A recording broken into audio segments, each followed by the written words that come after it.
Welcome to கலாஸ் கறி world. எல்லோரும் நல்லா இருக்கீங்களா? இன்றைக்கி நான் நல்ல ஒரு ரெசிபியுமா வந்திருக்கேன். ஒரு ஹெல்த்தியான ரெசிபி. அது என்னென்னா வாழைப்பூ வச்சு தான் பண்ண போகிறேன். வாழைப்பூ வச்சு நம்ம நிறைய ரெசிபிஸ் பண்ணியிருக்கிறோம். அப்புறம் பொரியல் பண்ணுவோம், அதே மாதிரி வடை பண்ணுவோம், நிறைய பண்ணியிருக்கிறோம். ஆனால் இது கொஞ்சம் வித்தியாசமாக இருக்கும். இட்லி, தோசை, சாதம் எல்லாத்துக்கூடையும் சாப்பிட்றதுக்கு ரொம்ப அருமையாக இருக்கும். ஈஸியாக பண்ணிடவும் செய்யலாம். ஓகே, அப்போ நீங்கள் கரெக்டாக இது ட்ரை பண்ணி பார்க்கணும். பார்த்து உங்களுக்கு ஃபீட்பேக்கை தெரியுங்க. அது எப்படி பண்ணுறதுங்கிறது கிச்சனில் போய் பார்க்கலாம் வாங்க. கொடுத்துருக்குறேன். இப்போ பாருங்கள், இதை எடுத்துகிட்டு இதுக்குள்ளே உள்ள இந்த பூ இப்படி எடுத்து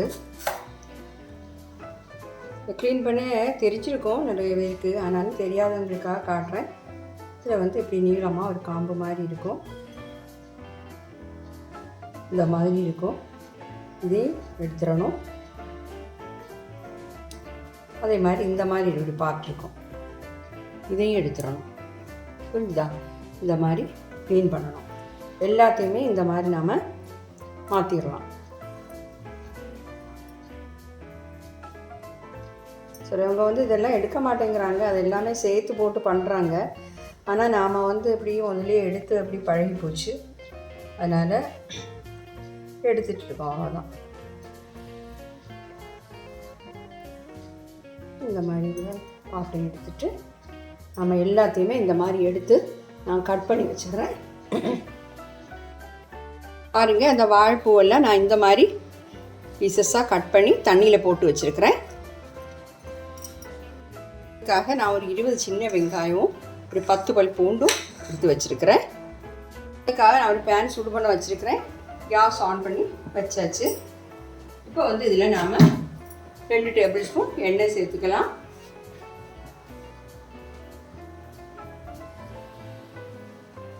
எண்ணெய் சூடாகட்டும்.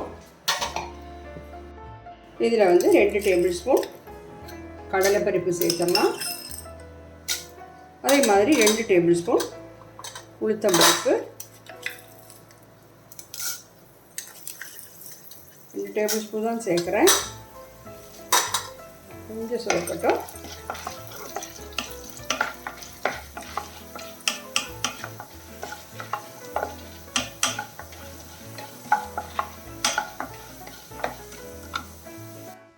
கொஞ்சம் செவந்துருச்சு. இதில் ஒரு அரை டீஸ்பூன் சீரகம், அரை டீஸ்பூன் போதும், சீரகம் நிறைய வேண்டாம். 1 டேபிள் ஸ்பூன் தனியா, அப்புறம் ஒரு 5-6 காஞ்ச மிளகாய். உங்கள் காற்று தக்கப்படி சேர்த்துக்கோங்க. நான் 6 காஞ்ச மிளகாய் சேர்த்துருக்குறேன். எல்லாத்தையுமே நல்லா ஃப்ளைம் கம்மி பண்ணி வச்சுட்டு சூடு பண்ணிக்கோங்க. நம்ம பருப்பெல்லாம் பிஞ்சு போகக்கூடாது. போதும். நம்ம இதை ஒரு பிளேட்டுக்கு மாற்றிடலாம். மல்லியும் கொஞ்சம் வறுபடணும். தனியாகவும் கொஞ்சம் வறுபடணும். போதும், செவந்துடுச்சு. மாற்றிடுறேன். கேஸ் ஆன் பண்ணி அதே பேன் வச்சுருக்கிறேன். பாருங்கள், இதை எல்லாமே ஒரு பிளேட்டுக்கு மாற்றி வச்சுருக்கிறேன். இதில் நாம் இப்போ இந்த வாழைப்பூவை சேர்த்துடலாம். எண்ணெய் 1 ஸ்பூன் எண்ணெய் கூட வேணால் சேர்த்துக்கலாம். நான் சேர்க்கலை. உங்களுக்கு விருப்பம் இருந்தால் சேர்த்துக்கோங்க.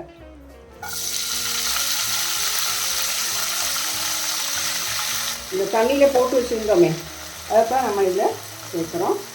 நான் கொஞ்சம் உப்பு போட்டு இந்த தண்ணியில் போட்டு வச்சுருங்க. ஏன்னா இல்லைன்னா சீக்கிரமாக கருத்துடும் இந்த வாழைப்பூ.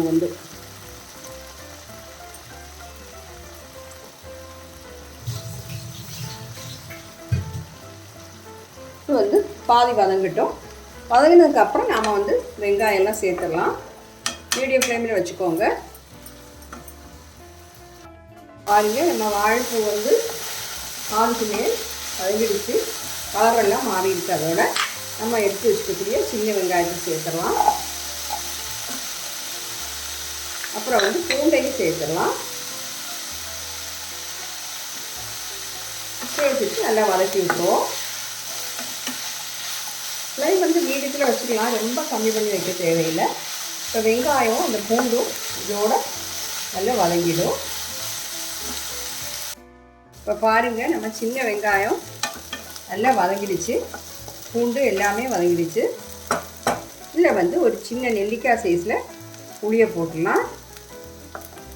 போட்டு தேவையான உப்பு சேர்க்கலாம். உப்பு புளியெல்லாம் நீங்கள் வந்து பார்த்து அப்புறம் வேணால் சேர்த்துக்கோங்க. நான் ஃப்ளேம் ஆஃப் பண்ணுறேன். இது கூட வந்து நம்ம வறுத்து வச்சுருக்கக்கூடிய இது எல்லாமே இதை சேர்த்துடலாம். சேர்த்துட்டு இது எல்லாமே ஆறுனதுக்கப்புறம் நம்ம மிக்ஸி ஜாரில் அரைச்சி எடுத்துக்கலாம். உங்களுக்கு கெட்டியாக வேணால் அப்படியும் அரைச்சிக்கலாம், இல்லை கொஞ்சம் தண்ணியாக வேணால் கொஞ்சம் தண்ணி சேர்த்து அப்படியே அரைச்சிக்கலாம். ஓகே, ஆறட்டும்.